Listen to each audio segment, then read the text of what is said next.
Assalamualaikum warahmatullahi wabarakatuh.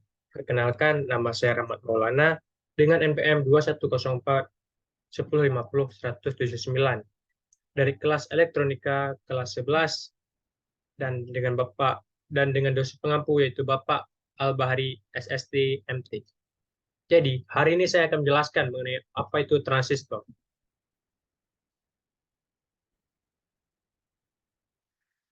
Transistor menurut Albert Malvino yaitu seorang elektronik spesialis dan yang mencetak buku mengenai electronic principle menjelaskan bahwasanya transistor adalah sebuah komponen semikonduktor tiga lapis yang memiliki kemampuan untuk mengontrol aliran arus listrik atau penguatan sinyal.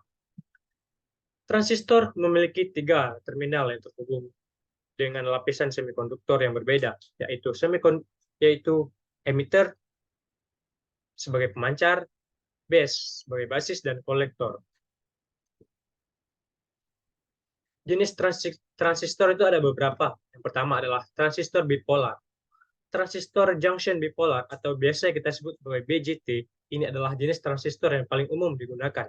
BJT memiliki dua jenis utama, yaitu NPN negatif positif negatif dan PNP positif negatif positif, yang tergantung pada tipe muatan pembawa mayoritas dalam lapisan semikonduktor. Semikonduktor berjenis BJT dapat kita lihat seperti di bawah ini. Ini adalah transistor BC559C yang merupakan transistor BJT.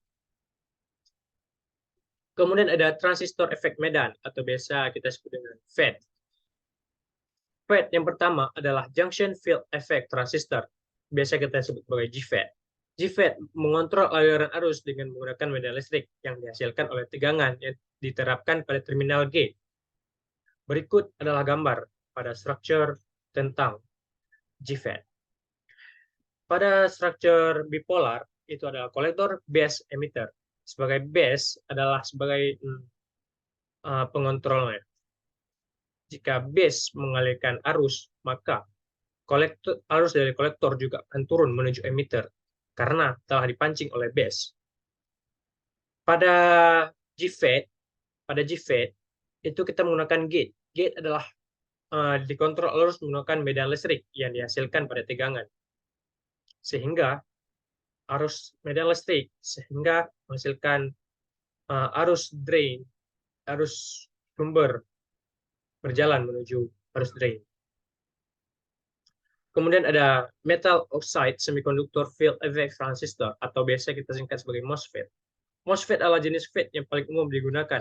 MOSFET menggunakan medan listrik yang menghasilkan oleh muatan pada terminal gate untuk mengontrol aliran arus dalam semikonduktor.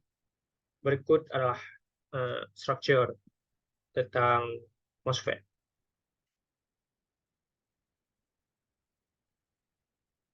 Arus dari sumber akan berjalan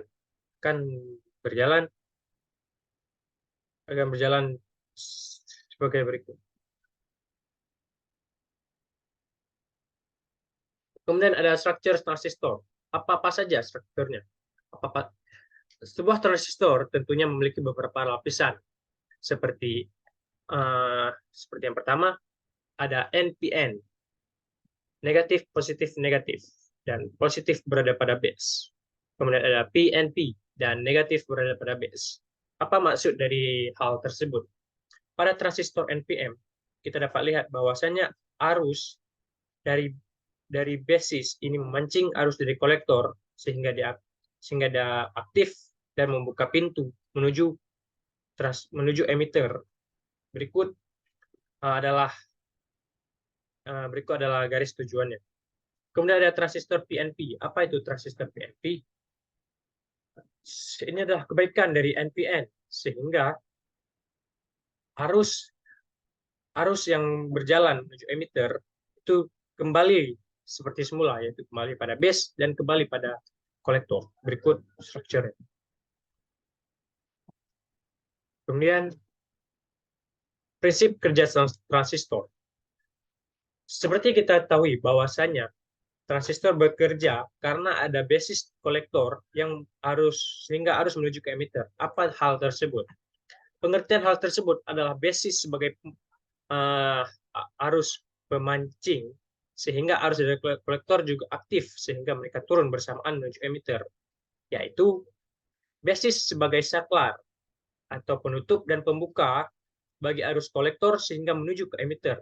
Dapat diibaratkan seperti saklar air, keran air. Lanjut, berikut animasi mengenai prinsip kerja transistor.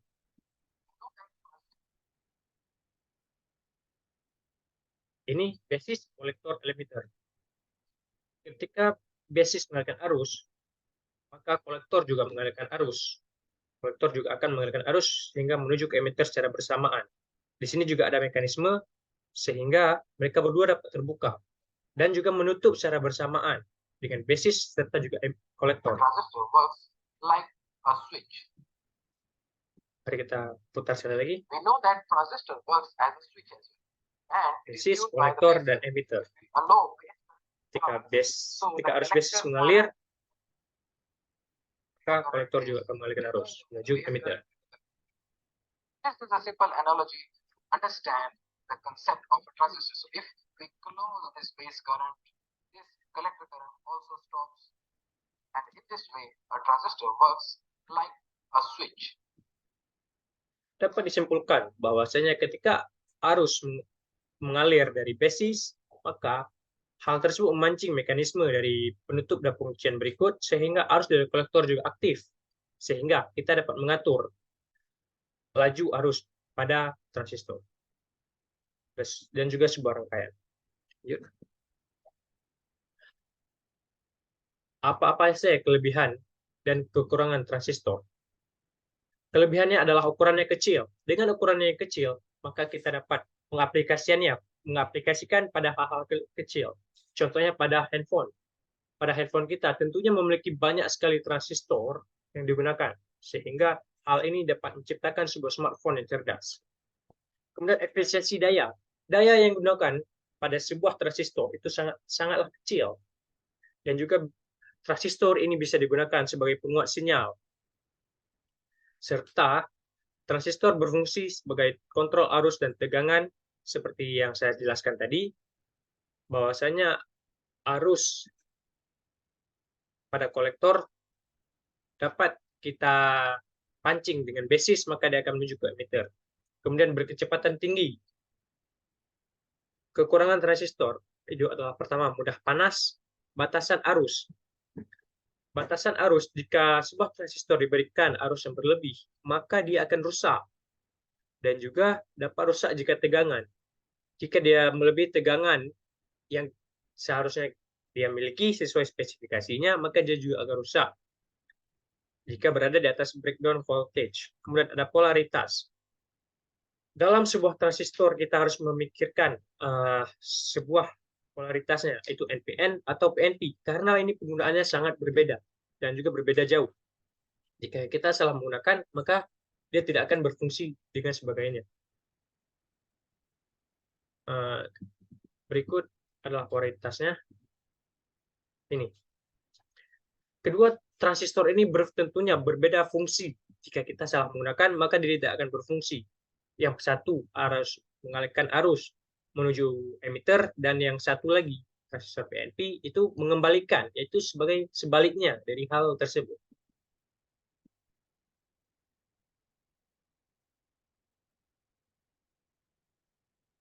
Kemudian ada penggunaan transistor. Pada video berikut, ini kita menggunakan transistor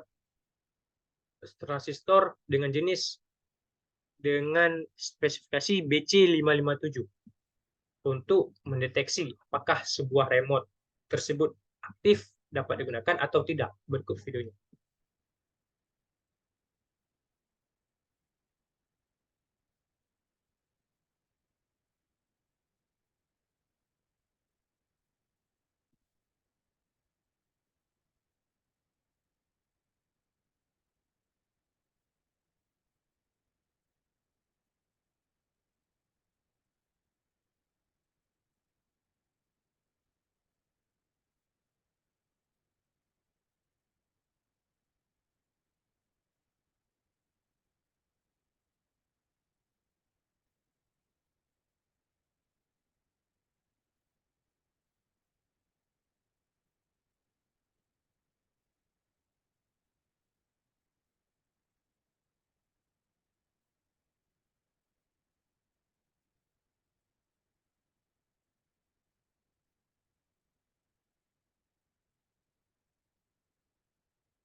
Dari video tadi dapat disimpulkan bahwasanya kita dapat menggunakan transistor untuk berbagai hal di kehidupan sehari-hari. Contohnya, untuk membuat sebuah alat mendeteksi apakah remote tersebut aktif atau tidak aktif. Isi receiver adalah infrared receiver adalah sebagai penerima dari infrared yang ditimbulkan oleh sebuah remote. Maka jika sebuah remote menghasilkan informasi atau data, maka diterima oleh air receiver, maka air receiver akan menyalakan lampu bahwasanya remote tersebut aktif. Seperti itu. Jika tidak aktif, maka remote tersebut rusak. Namun dapat disimpulkan tadi, remote tersebut aktif dan berfungsi dengan baik. Sekian dari saya. Assalamualaikum warahmatullahi wabarakatuh. See you later.